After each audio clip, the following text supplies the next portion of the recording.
Come in. Hey, welcome. I'm Dr. Aaron Diaz. Nice to meet you today. Nice to meet you. So right here? Yeah. Welcome to. If I just take the shoes off here, I'll just Get comfortable. And excuse my attire. It is casual Friday in the office. So, just got a nice little relaxed vibe. I can excuse the attire if you can excuse the beverage. Well, yeah, no problem. I'm a little stressed, which is why I came to talk to you. All right. So welcome to Unpleasant Therapy. Hey, Sandra, hold my calls for tell. Thank you. So what brings you here today? It's a couple of things. A few things in life just kind of been bothering me. Where do I start? Well,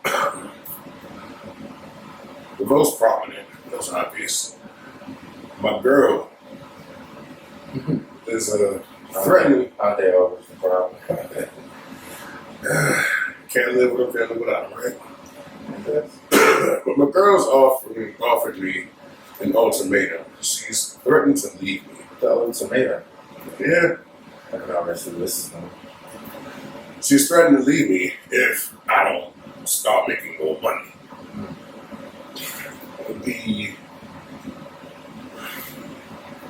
The niche to that is, without her knowledge, I've actually started a business.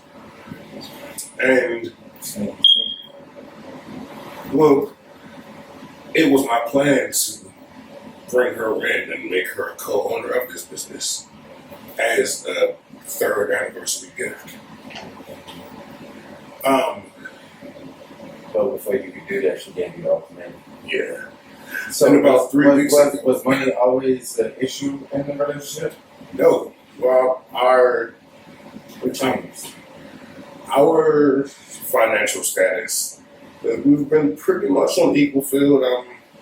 Maybe $4,000 a year behind her. Is that recent, or has that always been the case? It's always been the case, but that's if I don't make overtime. With overtime, I can match her, sometimes make more. Okay, so I see what I feel like is probably the issue. She has friends who have been in her ear. Like, so when it comes to the finances and the bills and everything, regardless of who makes more than what, how are they handled? Like, do you guys split them in any way, or do you handle the majority of them? I handle the bigger bills. I take care of the mortgage. I take care of the car insurance, the homeowner's insurance. And you haven't fell off in any of that? No. So what is the reason that she said that she needs you to make more? Well, funny you brought up her friends earlier. I believe that might be the case. So a lot of her friends, I'll say, are in a higher tax bracket. They vote for you? Yes. And my their partners. They have stay-at-home wives. And the two women that make the big earnings, their husbands make significantly more than them. And so I feel like it's a thing of she's more worried about my financial status in the eyes of her friends than she's worried about how comfortable we are in the relationship. They say that she gave you the ultimatum. Do you want to stay with her?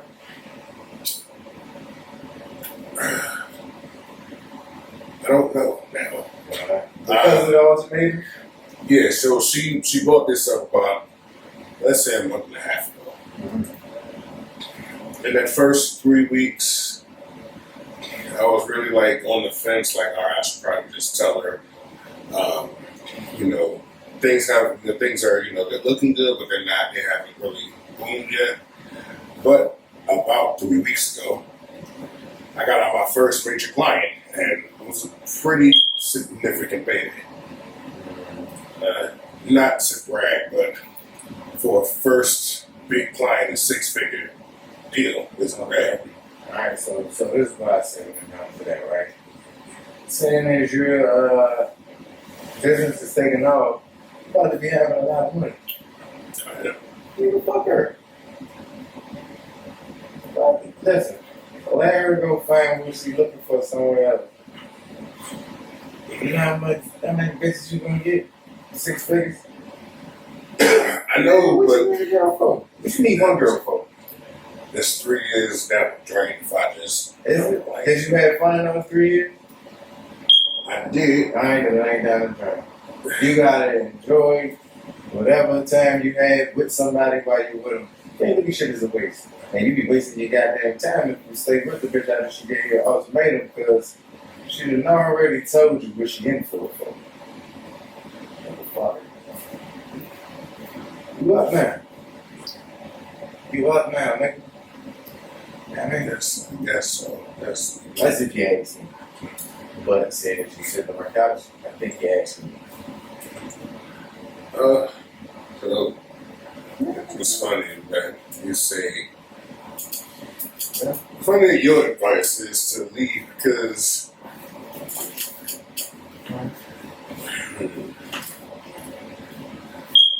we're under patient-doctor confidentiality. Oh, yeah, I ain't gonna talk about So I have a side woman. and you already 1 foot out the door. No, it's more so just the side woman. She's She the good more, for what she is. she's the more fun, spontaneous. She don't give you ultimatums. Nah. And she plays her part well. She knows about the main woman. She doesn't try to get in the way of anything. She doesn't ask for money or, doesn't try to get in. No, any kind of trouble with it. But the one issue I do have, and it's not with her, it's with her neighbor.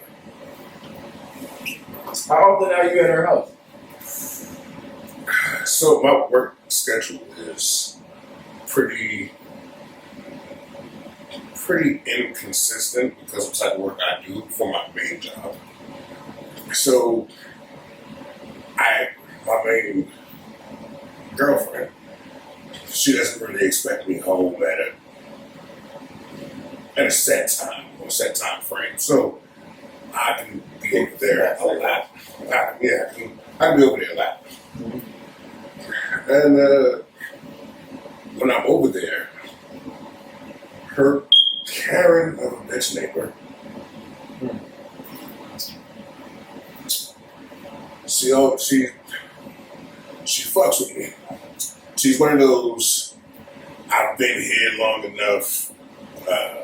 Everybody knows I park here, even though there are no assigned parking spots. Everybody knows I park here. I've parked here for years. But when I come over, a lot of times other spaces are filled. There's 1 or 2 spots left, and that one happens to be closest to my side girl's house. Is the neighbor married or is she like a single lady? Single. She older? Like, what's like? A little older, maybe Okay. mid-50s. Okay. And this all came to a head when so she's left a few notes on my car, just trying to dissuade me from parking in her spot.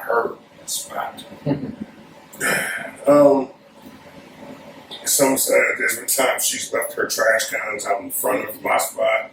The trash days in front of her spot, in front of my car on the trash days. And the biggest incident was she had left something on my car, something sizable. And I thought it left a dent. Luckily it didn't. But the fact of the matter is, She's fucking with you. you've now touched my car. I don't care about you leaving a note. I don't mean shit. Because I understand you leaving a note means you're too scared to come fucking say something to me in the first place. In my Well, face. you say a middle-aged white lady, I can see why she wouldn't come say anything to you. But if you're too bitch to say something to my face, be too bitch to say something to me, period. Yeah. So, seeing as that's your concubine's house, how does she suggest that you handle it? Because I know she don't really want to get. She don't want to get too confrontational, jeopardize her living situation. So what does she suggest? She's spoken to the neighbor a few times. Mm-hmm. And Are they cool when you're not there?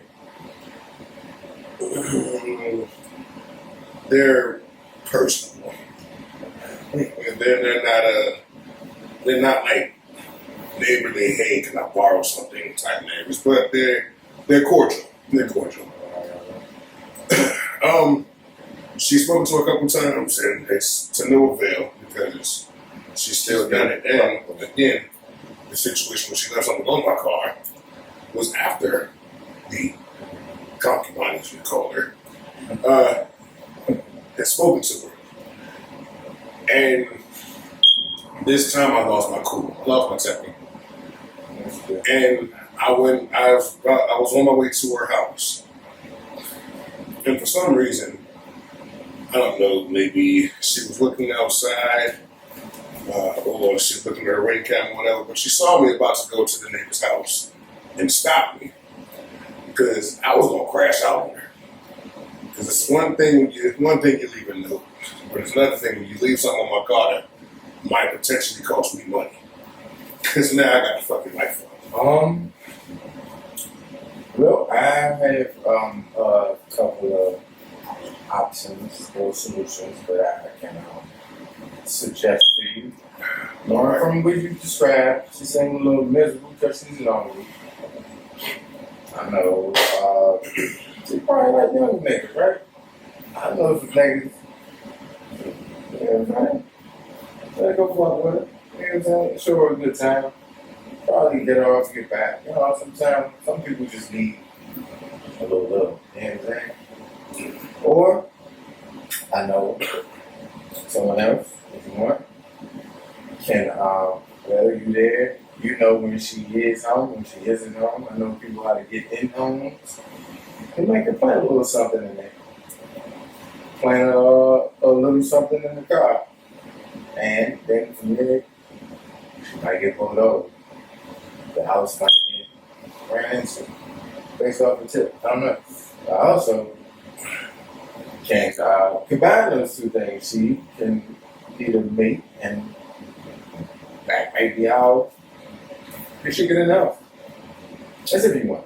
I don't really know if you want to get her in trouble, but I don't know how else. Your things are happiness. Okay.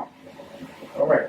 So we'll discuss that after the session because that is a little extra. And that's a little extra, but as you know, it can happen. As I told you, You got it. yeah, You got it. I understand. Anything else on your mind today?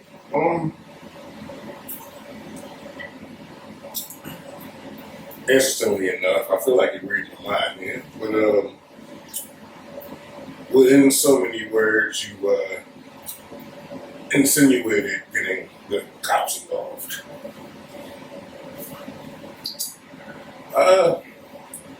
That brings up my next issue. Somebody has been blackmailing a member of my family. Blackmail. Usually when somebody's been blackmailed, they have to know good on both sides. But keep going. Now, I won't say this family member has exactly kept their nose clean, but they're not hurting anyone.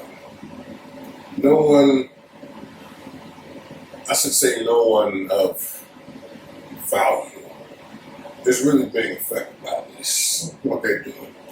But the person blackmailing them, I know who they are.